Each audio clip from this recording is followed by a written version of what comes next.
Les îles grecques, toujours confrontées à des feux de forêt sur fond d'une vague de chaleur extrême, 2 pilotes de Canadair sont morts. L'Italie est coupée en deux par des événements météo extrêmes meurtriers dans le sud, des incendies dans le nord, des tempêtes.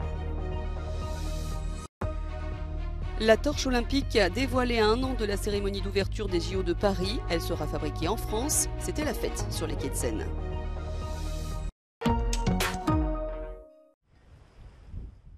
Les îles grecques sont toujours confrontées aux feux de forêt attisés par des vents forts et une vague de chaleur persistante avec des températures qui dépassent par endroits les 40 degrés. Alors que d'importants effectifs de pompiers sont mobilisés pour combattre les flammes, 2 pilotes de Canadair ont péri mardi dans le crash de leur appareil. Le Premier ministre grec Kyriakos Mitsotakis leur a rendu hommage, soulignant qu'ils avaient perdu la vie en sauvant des vies et rappelant que la lutte contre les incendies resterait difficile. Aux côtés des pompiers, des habitants se mobilisent pour combattre les flammes. La Grèce bénéficie également de l'aide de ses voisins via le mécanisme européen de protection civile. Ces feux de végétation frappent l'île de Rhodes, Corfou et l'île de Bé, des zones particulièrement prisées des touristes durant l'été. Des milliers de vacanciers et des habitants ont déjà dû être évacués. Un 4e front de feu inquiétait les pompiers dans l'ouest du Péloponnèse. Selon des estimations, 35 000 hectares de forêt et de végétation ont été détruits la semaine dernière en Grèce.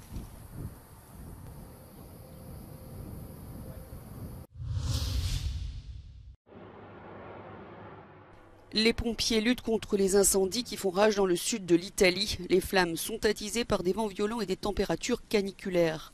Cette nuit, 15 personnes ont dû être évacuées d'une zone menacée par les flammes en Sicile.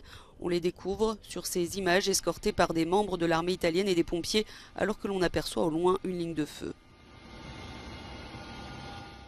La nature destructrice des incendies est évidente, mais elle est aussi à l'origine de pertes humaines. Les corps de 2 septuagénaires ont été retrouvés carbonisés dans une maison engloutie par les flammes et une femme de 88 ans est morte près de Palerme. Palerme, où plus de 200 personnes ont cherché à se faire soigner après avoir inhalé de la fumée alors que les pompiers tentaient de protéger l'hôpital menacé par le feu. Mardi, un incendie s'était aussi déclaré près de l'aéroport de Palerme qui a dû fermer pour des raisons de sécurité. Avec des températures de plus de 47 degrés Celsius, le tarmac a fondu et les vols ont dû être annulés. Alors que le sud de l'Italie brûle, de violents orages se sont abattus sur le nord du pays. La grêle, les vents violents et les fortes pluies ont frappé plusieurs provinces italiennes, Milan, Varèse et la région de la Vénétie. Des chutes d'arbres ont tué une jeune fille de 16 ans dans un camp scout près de Brescia et d'une femme à Lissone. Depuis le début de la semaine, ces événements météo extrêmes en Italie ont causé au total la mort de 5 personnes. Le gouvernement italien pourrait décréter l'état d'urgence dans les régions les plus touchées.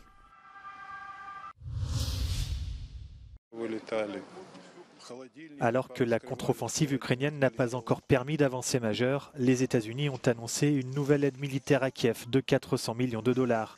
Celle-ci comprend notamment des systèmes de défense anti-aérienne, des lance-roquettes, des missiles et des véhicules blindés.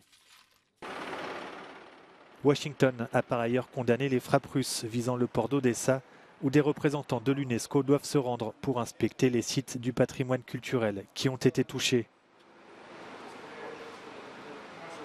Le ministère russe de la Défense a de son côté indiqué avoir avancé de plusieurs kilomètres près de la ville de Liman, dans la région de Donetsk, dans l'est de l'Ukraine. Les députés de la Douma ont voté 2 nouvelles lois, l'une prévoyant l'augmentation de l'âge limite pour être appelé à effectuer son service militaire obligatoire, l'autre renforçant les peines pour les réfractaires, avec notamment des amendes pouvant atteindre l'équivalent de 300 €.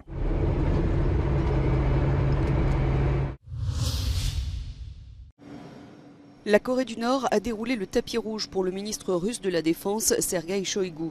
Des délégations de Moscou et de Pékin doivent assister aux commémorations du 70e anniversaire de la guerre de Corée. C'est ce jeudi que les célébrations du jour de la victoire se tiennent à Pyongyang. Il s'agit des premières visites étrangères officielles connues depuis la pandémie de Covid-19. La Russie est l'un des fidèles alliés de la Corée du Nord. Le dirigeant Kim Jong-un a manifesté un soutien sans faille à l'invasion de l'Ukraine par la Russie et aurait fourni des roquettes et des missiles à Moscou, selon Washington. Imaginez que vous puissiez changer vous-même la batterie de votre téléphone portable, de votre ordinateur ou de votre tablette sans aucune difficulté.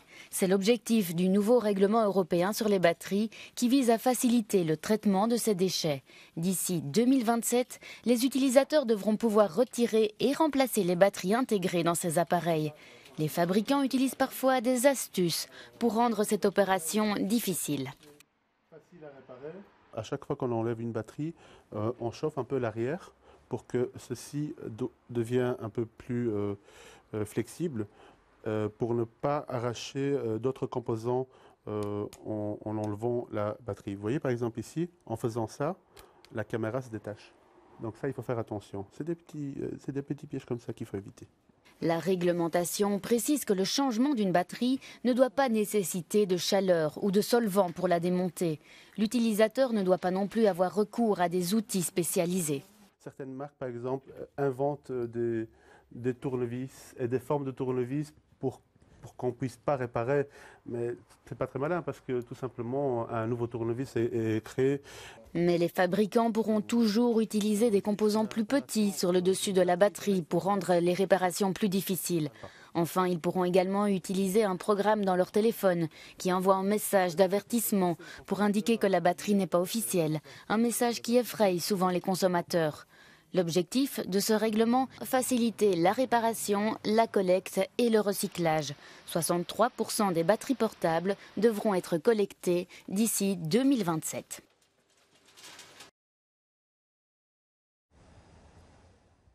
Dans le sud-est de la Pologne, la ville de Rzeszów est considérée comme l'une des plus vertes du pays. Un certain nombre de mesures ont été prises pour s'adapter aux effets du changement climatique. W naszym mieście znajduje się wiele takich miejsc zielonych, zagospodarowanych drzewami, gdzie w takie upalne dni możemy się schronić, no powiedzmy, w każdej chwili. Avec un activiste local, nous décidons de réaliser un test de température au soleil, puis sous les arbres.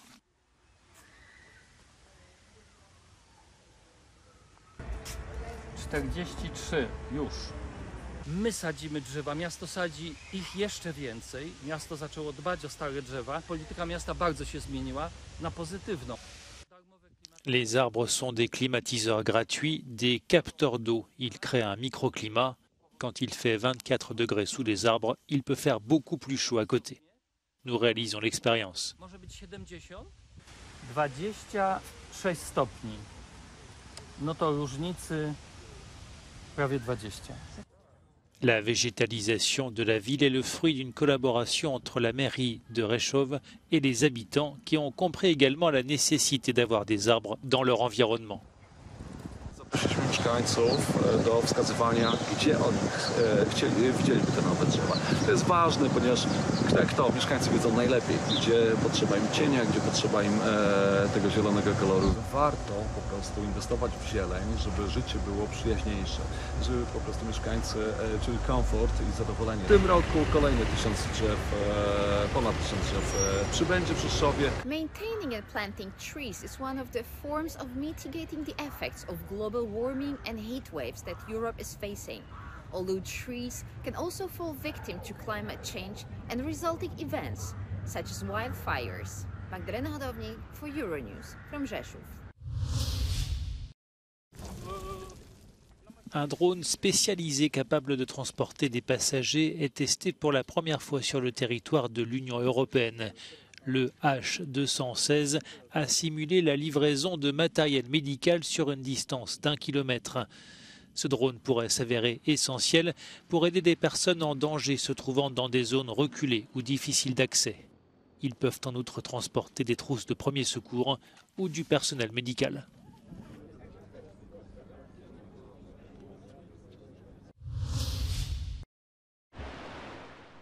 Alors que les vagues de chaleur se succèdent dans le sud de l'Europe, la mer Méditerranée a atteint un nouveau record de température. 28,71 degrés ont été relevés par l'Observatoire européen Copernicus. Localement, en Sicile ou à Naples, les températures sont 4 degrés au-dessus des normales. De telles conditions peuvent se traduire par une augmentation du nombre de méduses et de plancton. Elles font en outre peser un grave danger sur les écosystèmes marins. De nombreuses espèces sont menacées de disparition.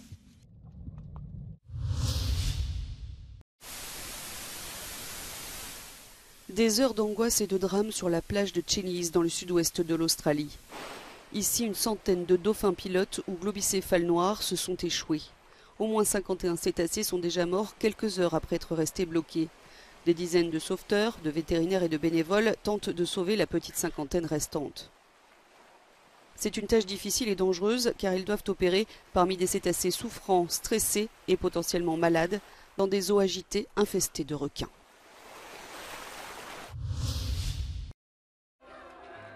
La torche olympique a été dévoilée à 1 an de la cérémonie d'ouverture des JO de Paris. Et les organisateurs avaient fait les choses en grand. Aux côtés du président de Paris 2024, Tony Estanguet, était invité le président du comité international olympique, Thomas Bach, légende du sprint, 8 fois champion olympique, et la star de l'athlétisme, Usain Bolt. Réunis sur les quais de Seine, pratiquement au pied de la Tour Eiffel, ils ont révélé la conception de cette nouvelle torche olympique. Elle sera fabriquée en acier recyclé dans les usines françaises d'ArcelorMittal, sponsor des JO. Et pour son designer, Mathieu Léaner, elle incarne l'esprit de Paris 2024. Il dit avoir été guidé par 3 thèmes centraux, l'égalité, l'eau et la tranquillité. Elle est absolument symétrique pour la première fois de son histoire. Chaque modèle sera teinte champagne, la partie basse sera en acier poli et la partie haute en acier microbillé recouvert d'un revêtement high-tech. Il n'y en aura que 2000 exemplaires, soit 5 fois moins que d'habitude, et il ne sera pas possible de les acheter